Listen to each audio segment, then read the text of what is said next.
A las 8 de la mañana, sean todos bienvenidos a la segunda jornada de la cuarta edición del Congreso Integrado de Logística, Zonas Francas y Puertos. La primera conferencia del día será Actualidad y cambios recientes en los flujos de comercio de América Latina. Estará a cargo de Keiji Inoue, director adjunto de la División de Comercio, Integración de la CEPAL. Doctor Inoue, le agradecemos su participación en este congreso y le damos la palabra. Muchas gracias, muy buenos días. Primero que nada, quería agradecer a la Andy por esta invitación, especialmente a Carolina Herrera, a este Congreso de Logística, Zonas Francas y Puertos. Y me parece bastante oportuno el título de este Congreso, que es Logística y la nueva configuración del comercio, dado que el comercio ha cambiado drásticamente durante los últimos 2 años de la pandemia, ¿no? Y ese será el tema de mi presentación sobre los flujos de comercio de América Latina y el Caribe. Pero primero que nada, creo que tenemos que ver lo que ha pasado en el comercio global las últimas 3 décadas, en realidad, para poder entender lo que ha pasado durante la pandemia, ¿no? Si nos remontamos al año 1990, esa década empezó una década, o más bien 2 décadas y media, de un auge del comercio global bastante importante. Podríamos decir que era la época dorada del comercio a nivel global, ¿no? En donde teníamos un crecimiento promedio del volumen de las exportaciones e importaciones del 6% a nivel mundial. Y esto fue acompañado o apoyado por varios factores.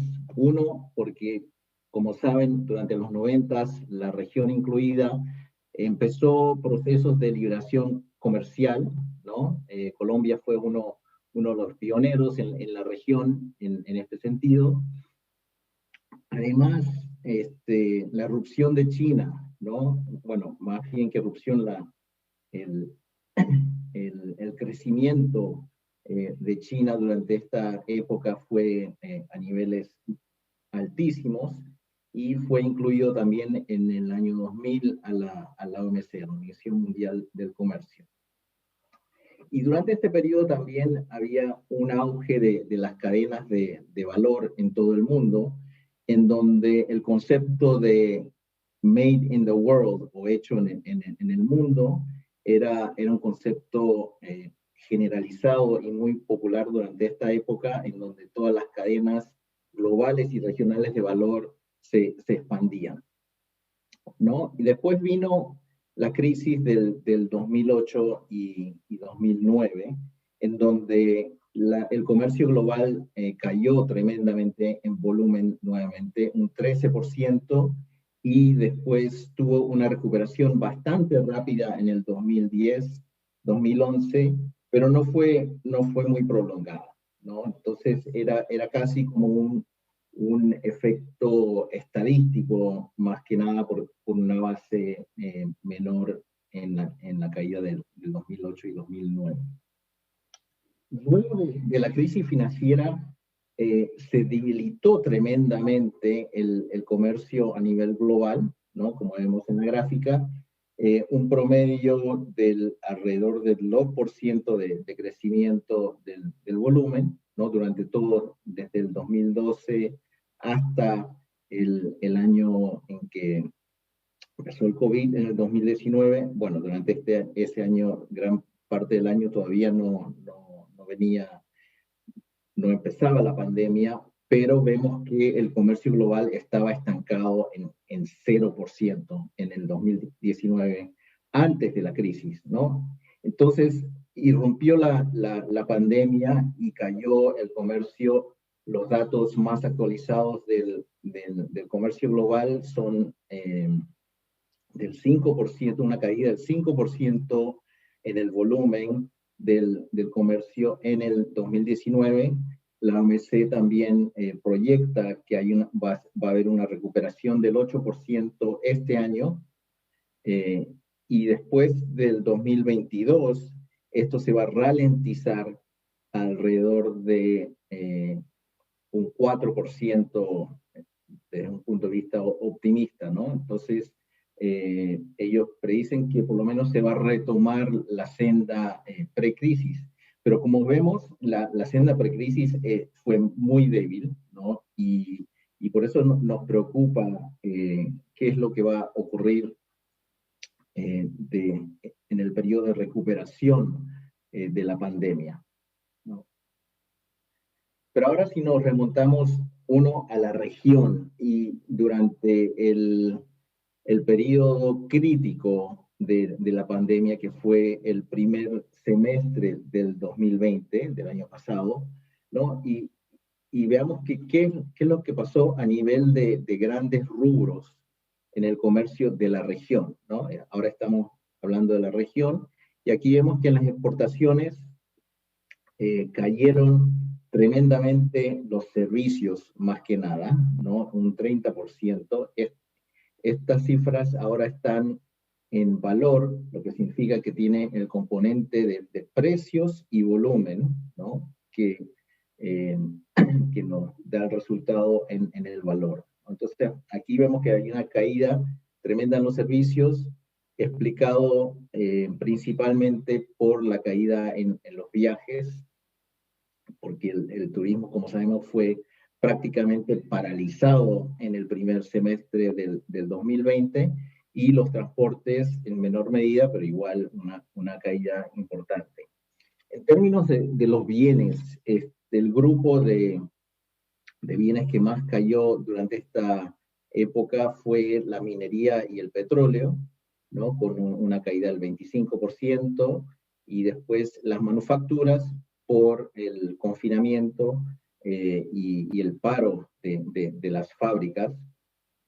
En el caso de la minería y el petróleo también fueron por los cierres de las fábricas en las grandes economías, que ralentizó muchísimo la demanda por estos productos, ¿no? Pero esto, recordemos que este es en la peor época de la crisis, en el 2020.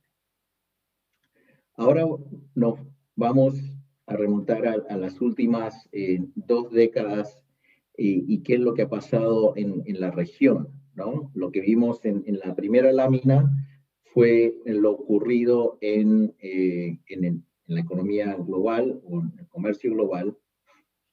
Y si vemos en la región qué es lo que ha pasado en las últimas 2 décadas, ¿no? Vemos que a principios del siglo,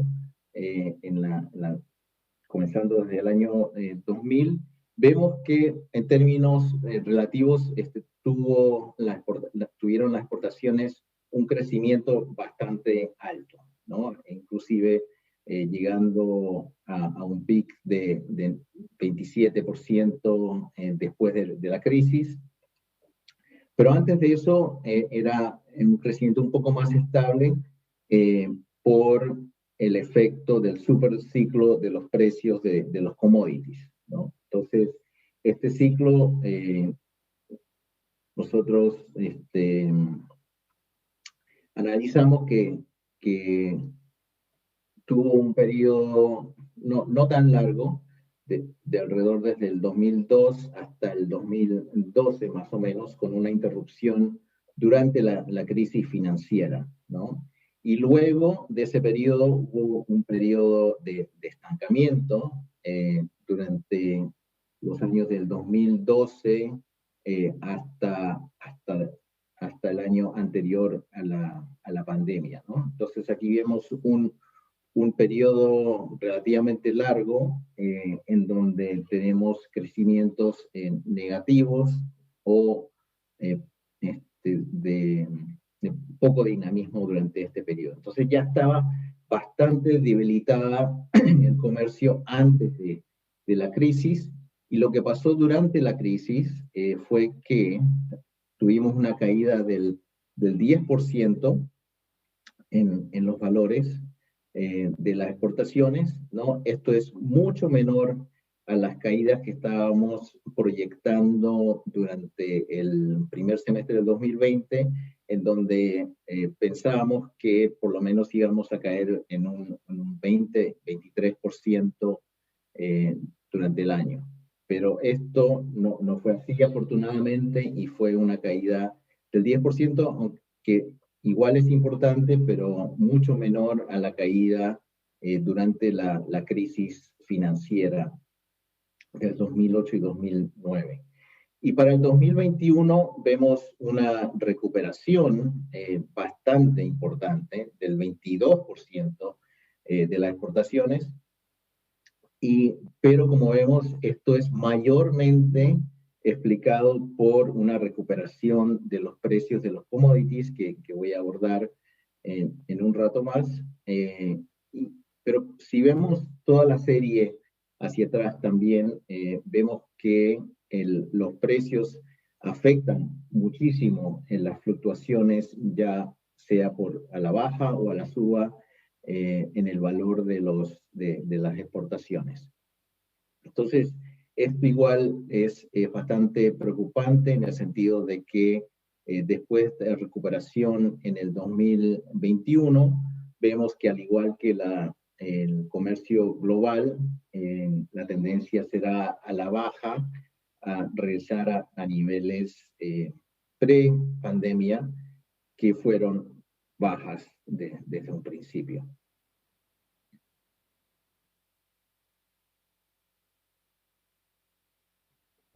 Esta lámina, lo que vemos es por grandes tipos de exportadores y algunos países seleccionados, para entender un poco cuál fue la dinámica por tipo de exportación. Y lo que vemos aquí es que los ganadores durante este año, el 2021, serán los exportadores de productos energéticos, ¿no? Y en esto incluimos a Colombia, países como Bolivia, Ecuador, en el Caribe tenemos a Guyana y Trinidad y Tobago, que son exportadores de petróleo y otros hidrocarburos.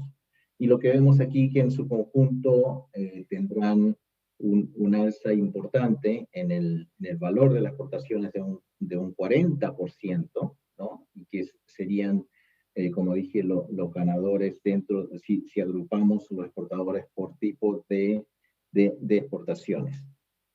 Un segundo grupo, después de los exportadores de energía, están los exportadores de minerales, ¿no?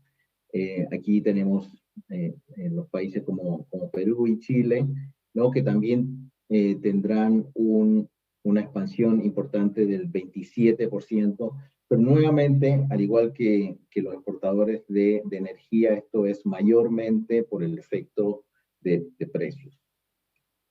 En términos de los productos agroindustriales, que incluyen los alimentos, ¿no? Tendrán una expansión importante del 20%, que es menor que los otros dos grupos, pero es un crecimiento importante, dado que durante la pandemia crecieron, pero a niveles mucho más bajos.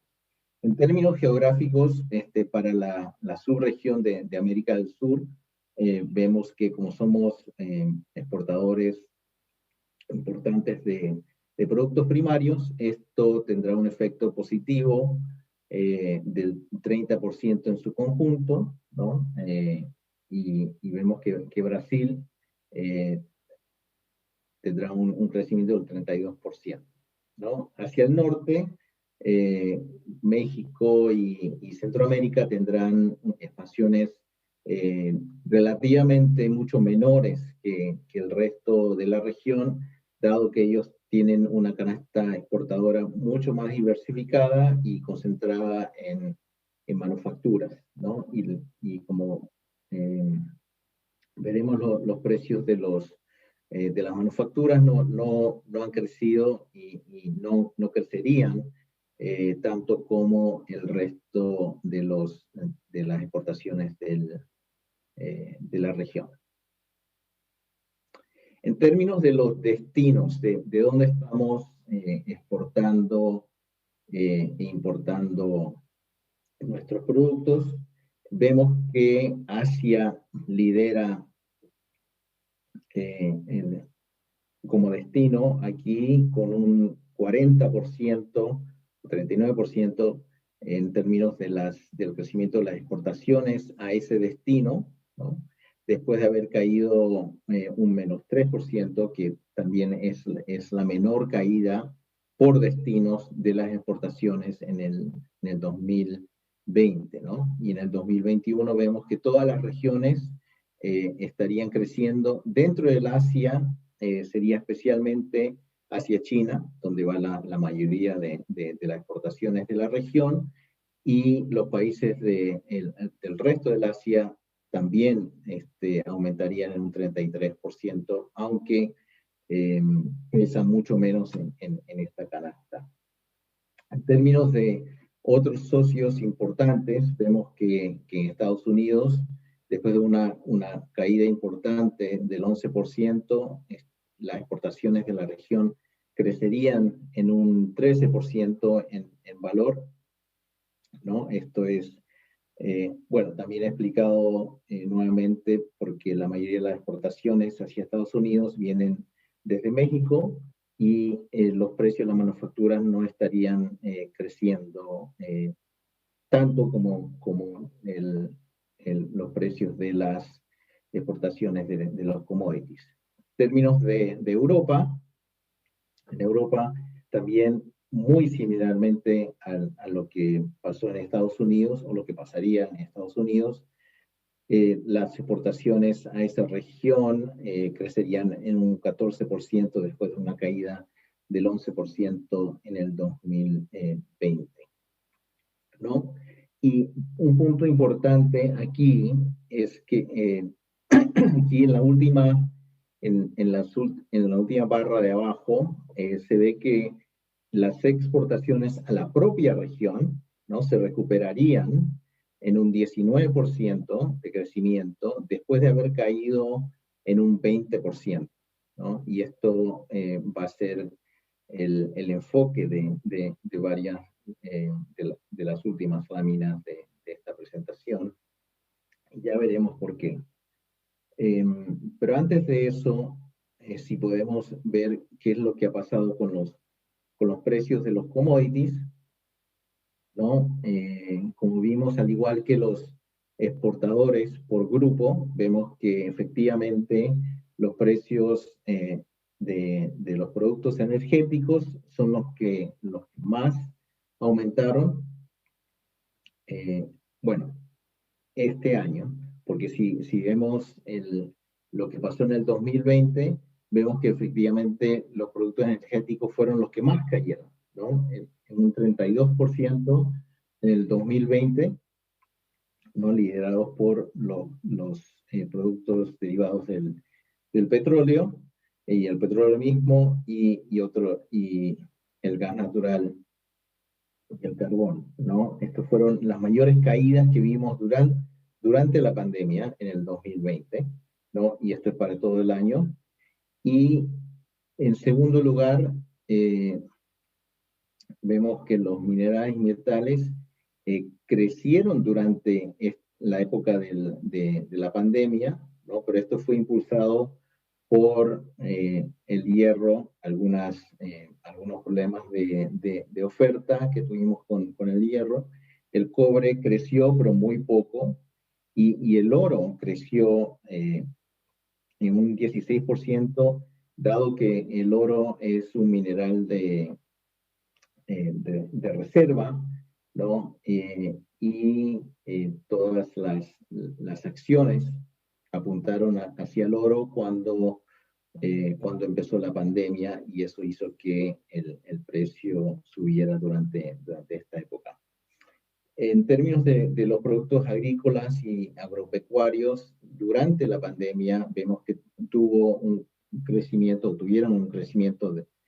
bastante leve, de un 2%, ¿no? Liderados por las oleaginosas, entre ellas la soja, ¿no? Y el café. En términos de los agroindustriales, bueno, derivados de la soja, incluyendo el aceite de soja, tuvieron crecimientos importantes, pero nuevamente eran crecimientos muy leves durante la pandemia, pero fueron los únicos productos, estos dos últimos, los agrícolas y los agroindustriales, que crecieron durante esta época, dado que eran productos importantes. En términos de los minerales y metales también crecieron, pero esto fue básicamente por la demanda de China, que pudo recuperarse rápidamente de la crisis, de la pandemia. Y lo que vemos en el primer cuatrimestre del 2021, ¿no? Es que todos los rubros, todos los commodities han subido de precio en forma muy importante. Esta vez se cambiaron los roles, ya no son tanto los productos energéticos, y más bien en el primer cuatrimestre son los minerales y metales que crecieron, que tuvieron un crecimiento bastante abrupto, ¿no? Pues especialmente el hierro y el cobre. Y los productos agrícolas aquí ahora sí se recuperaron de forma importante, alrededor de un 20% en promedio. Y lo que vemos para el año en su totalidad, ¿no? Estamos proyectando que el crecimiento de toda esta canasta de productos básicos en su totalidad va a mantener este alto crecimiento del 37% durante todo el año, ¿no? Y aquí nuevamente resurgen los productos energéticos, primero que nada, ¿no? Y aquí vemos que básicamente por las alzas en los hidrocarburos, en el caso del petróleo por las tensiones en el Medio Oriente, ¿no? Y las decisiones tomadas en la OPEP, que están haciendo presión en los precios del petróleo. En términos de los minerales y metales, vemos que el hierro y el cobre liderarán las alzas de forma muy importante, un 70 y 53% respectivamente. Entonces las perspectivas de este año para esos dos productos es bastante buena, dado nuevamente la gran demanda, primero desde China, que siguen con proyectos de infraestructura en China que demandan por estos productos, además de la electromovilidad, y también la recuperación que estamos viendo en las economías de Estados Unidos y Europa, ¿no? Entonces, vemos que todos los socios de la región tendrán una demanda importante, pero un punto importante y que está en el gráfico a la derecha es que, como vemos en el último tramo, el cuatrimestre de este año, vemos, como dije, una alza del 37%, que es una alza no vista recientemente en los últimos por lo menos 5 años, y que esa tendencia va a seguir al alza, pero igual siendo así, los niveles en términos del índice de productos básicos va a permanecer por debajo de los niveles más altos durante el superciclo de los commodities, ¿no? Entonces, muchos analistas se preguntan si estamos frente a un superciclo de productos básicos o no, ¿no? Y muchos nos preguntan esto.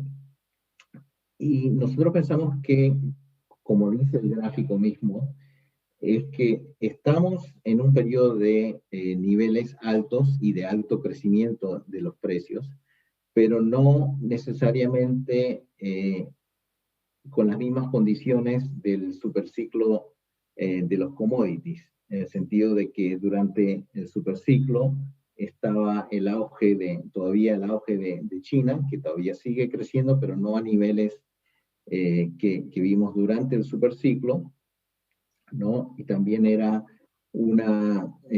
diría, una década más bien de un sentimiento pro globalización y pro comercio a nivel global, que no se ven en este periodo. Hay las tensiones comerciales que empezaron con la última administración de los Estados Unidos. Nosotros pensamos que todavía estas tensiones están siguiendo durante esta nueva administración, ¿no? De una forma un poco más diplomática, para decirlo así, pero que las tensiones por debajo, las razones estructurales de competencia entre China y Estados Unidos seguirán, ¿no? Entonces, por ende, las condiciones que estamos viendo detrás de este auge en los precios de los commodities es muy distinta al auge durante el superciclo de los commodities hasta el año 2012.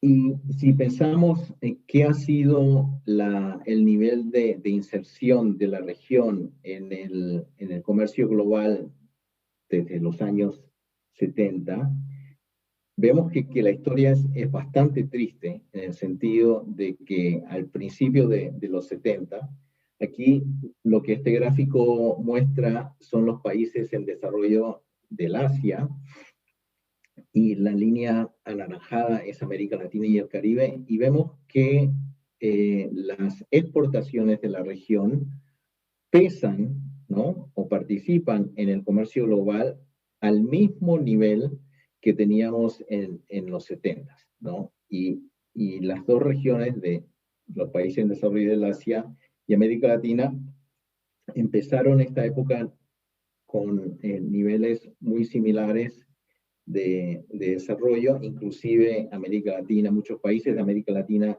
eran mucho más ricos que muchos de los países del este asiático, y lo que pasó durante las últimas 5 décadas fue que las exportaciones de los países asiáticos han estado aumentando gradualmente, pero de una forma importante, todos los años de estas 5 décadas, y ahora ya pesan más de 1/3 del comercio global, mientras que las exportaciones del país, de la región, solamente pesan alrededor del 5%, ¿no? Y en algunos años aún menos, ¿no?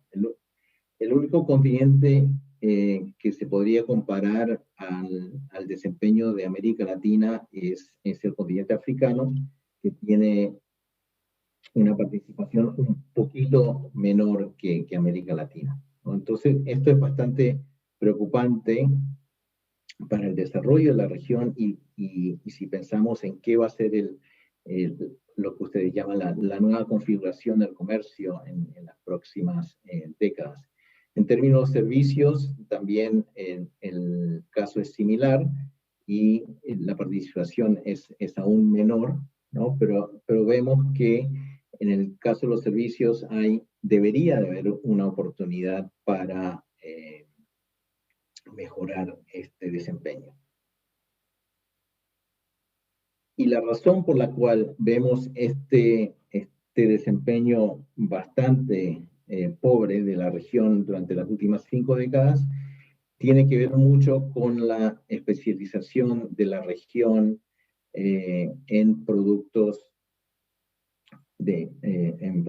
básicos, ¿no? Aquí vemos primero la gráfica a la izquierda incluye a México, bueno, y que, bueno, es el exportador, el mayor exportador de productos en términos de valor, ¿no? Pero tiene la característica especial de estar en el tratado con Estados Unidos y Canadá, y dado su especialización en manufacturas, ¿no? Esto hace que la canasta, si incluimos a México, sea bastante balanceada, ¿no? Aunque vemos que igual, incluyendo México, durante las últimas 2 décadas, el peso de los productos primarios y la manufactura basada en recursos naturales han aumentado durante este periodo.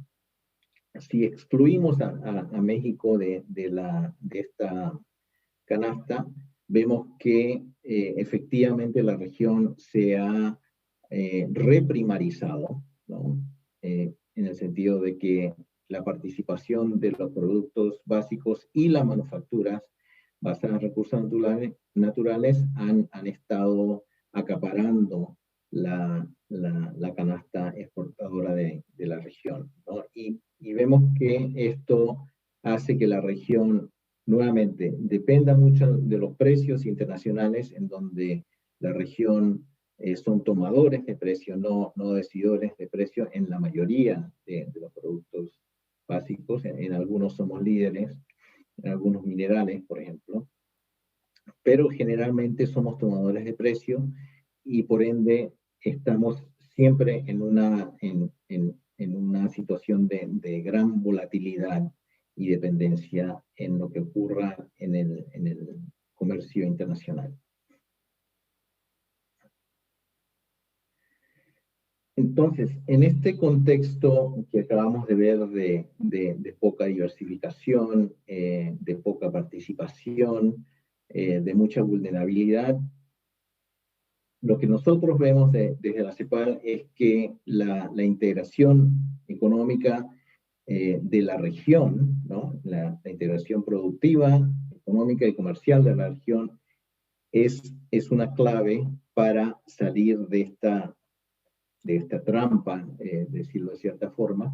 Y si vemos aquí en el gráfico a la izquierda, si comparamos el comercio intrarregional versus el comercio con socios fuera de la región, vemos que claramente el peso de las manufacturas es mucho más alta en la región, ¿no? Y aquí está por esquemas de integración.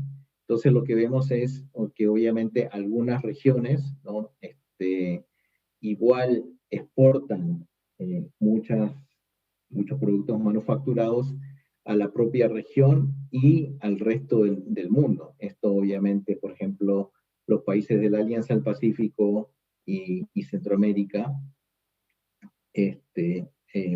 exportan igual manufacturas, dado su canasta exportadora más diversificada. Pero en términos generales, especialmente en el sur del continente, en Mercosur y la comunidad andina, vemos que el comercio intrarregional es bastante intensivo en manufacturas, ¿no? Y esto incluye los productos manufacturados en base de recursos naturales, que también tienen un valor agregado más allá de los productos primarios per se, sin procesar.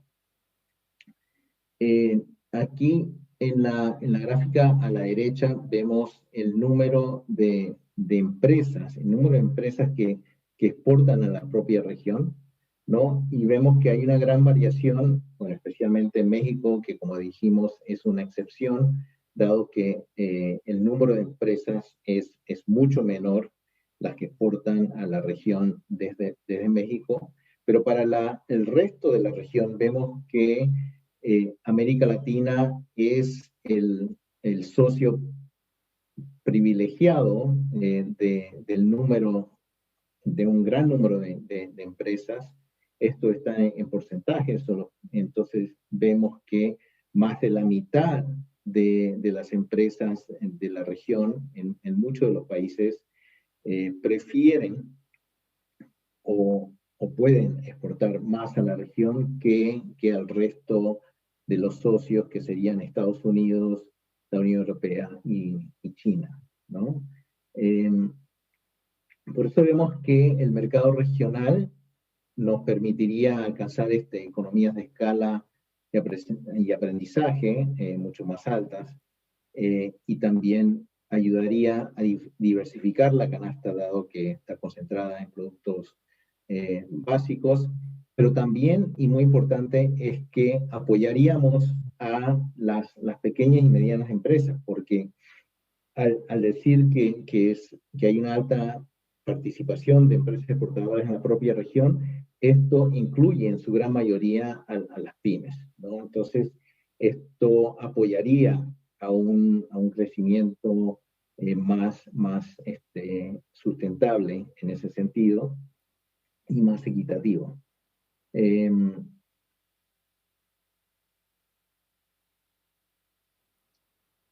Aquí en esta próxima lámina están el número de productos que son exportados a la propia región comparado al resto.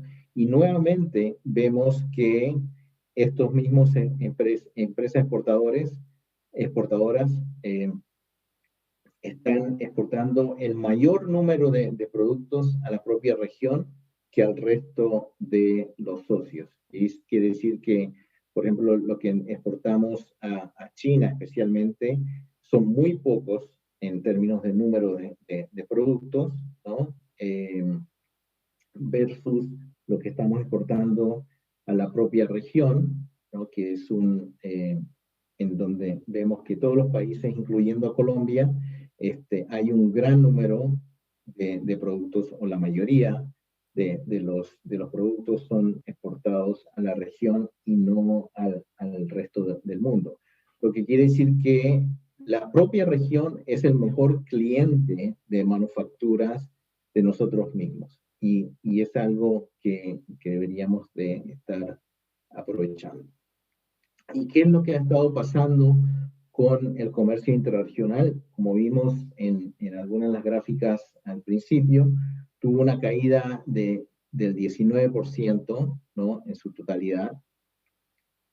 Y lo que vemos en esta gráfica es que el comercio interregional tenía un crecimiento importante nuevamente hasta el fin del superciclo de los commodities, ¿no? Que tuvo mucho que ver en el sentido de que el superciclo de los commodities también significó mayores ingresos a los países y mayor actividad económica, ¿no? Dentro de la región, y por ende hubo mucho más comercio interregional durante este periodo. Pero lo que pasó en los últimos 2 años fue que se redujo de forma importante.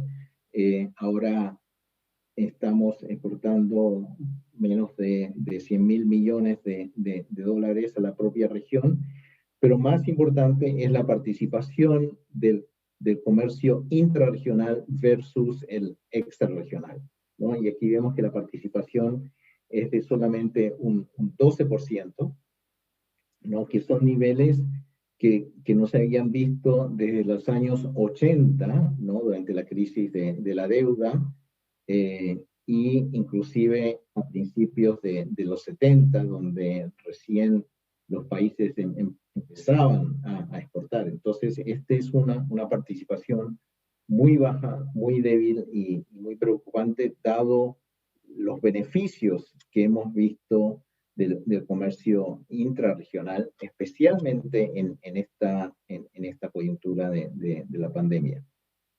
Y si vemos lo que pasó durante la pandemia nuevamente, en términos del comercio intraesquema, ¿no?